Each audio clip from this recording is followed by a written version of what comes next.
I'm Steve Howard, and this is Citrus County in Focus, where nature and community thrive. That's our vision, that's our goal.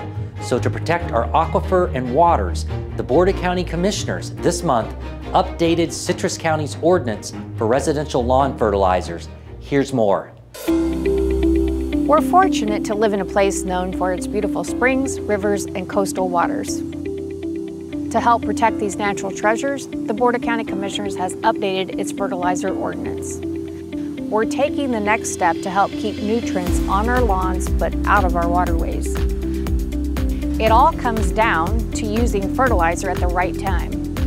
Fertilizers with nitrogen and phosphorus can now be applied during April and May in the spring and October in the fall when plants can actually make use of it.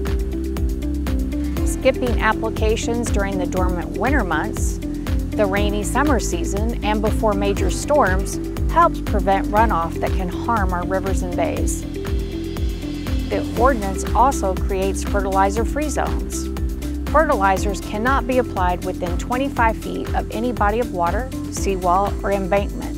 These buffer areas keep fertilizer where plants can use it and out of our waterways. There are also just a few simple guidelines to keep in mind. Use no more than 4 pounds of nitrogen per 1,000 square feet each year. Choose products with at least 65% slow-release nitrogen so your plants can get a steady supply over time. Phosphorus occurs naturally in Citrus County soils, so only add it if a soil test shows your lawn truly needs it. You'll also see helpful reminder signs at local stores to make picking the right product easy. By applying fertilizer only when plants can use it, avoiding sensitive areas, and choosing the right products, we can all keep Citrus County waters clear, healthy, and thriving.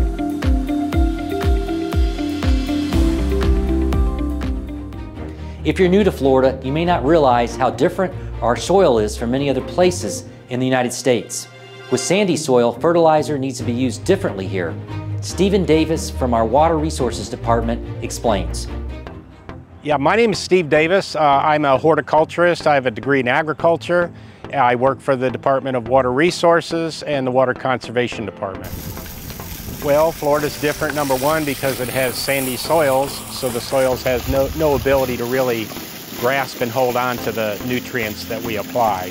So they quickly move through the soil, leach through the soil. If they're not collected by the plants and filtered by the plants, they're lost. They're going down into the aquifer. They're washing off the surface into our surface water bodies.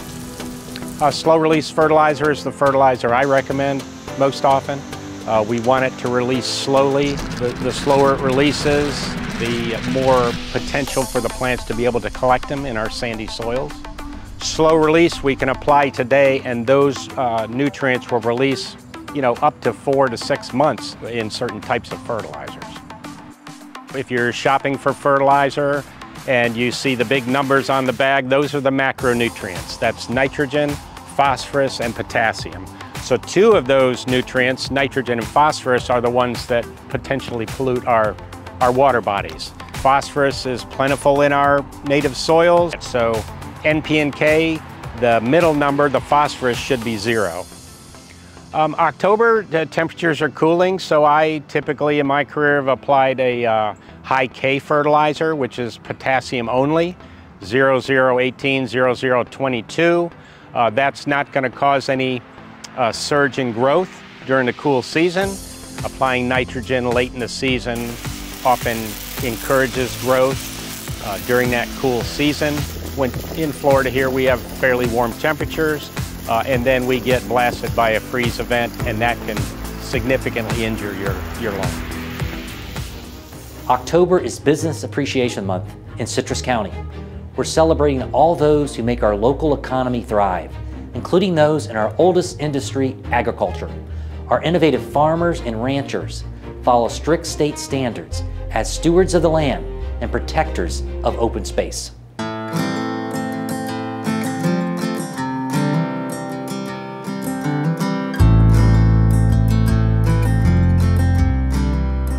The Rooks family moved down horse and wagon out of Georgia would have been in the early 1900s is when they came to Citrus County, and like any homesteader, it was chickens and garden and cows and a milk cow and a pig and I've got a piece of paper at my house where my grandfather on one side, he was in the 1850 census right here in Citrus County. And so we've been here a long time. Everybody was in agriculture in those days when they pioneered and changed the landscape of Florida and Citrus County. I moved here in 2003. We had a dairy in Tampa that when I was a kid I worked on. Started around 8 or 9 years old, milking cows and you know, cutting pastures and fixing fences, and we actually moved up to Citrus County in 2003. Citrus County has 602 farms comprising a total of 51,098 acres throughout the county. The beef that we're selling here is from Florida. I mean, really, it's from like a 2-county area around our home place here. Being a farmer today in America is probably one of the better ways of life if you can make a living at it. Certainly it has its drawbacks, but it gives you a life of freedom that lets you just enjoy what you do. Today we're here at Freedom Hill Farms, which is our family farm in Citrus County. We have about 70 acres in wholesale landscape tree nursery, and our son Paul is the person that runs this operation every day. So everything we grow is for the most part native. There's a couple things that aren't, but we grow southern live oak, the southern magnolias, all different varieties. We grow red maples, Eagleston hollies, all different hollies, bald cypress. We're up here on these sand hills. It's actually really great growing for some trees, especially some of the native trees we grow. We're proud of what we do.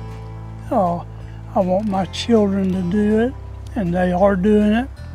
I want my grandchildren to do it, and they're doing it. So if I can last a few more years, I feel like I've had a great life, and I'm really thankful for it, and I'm glad to have been a part of it. Yeah, a lot of changes, but I'm glad that I'm still a resident, 5th and 6th generation resident of Citrus County. I've lived 23, 24 years here in Citrus County, and Citrus County is my home. Unfortunately, I wasn't born here, but my heart is definitely in Citrus County.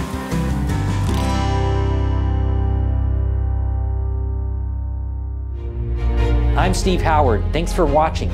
Join us next month for Citrus County in Focus.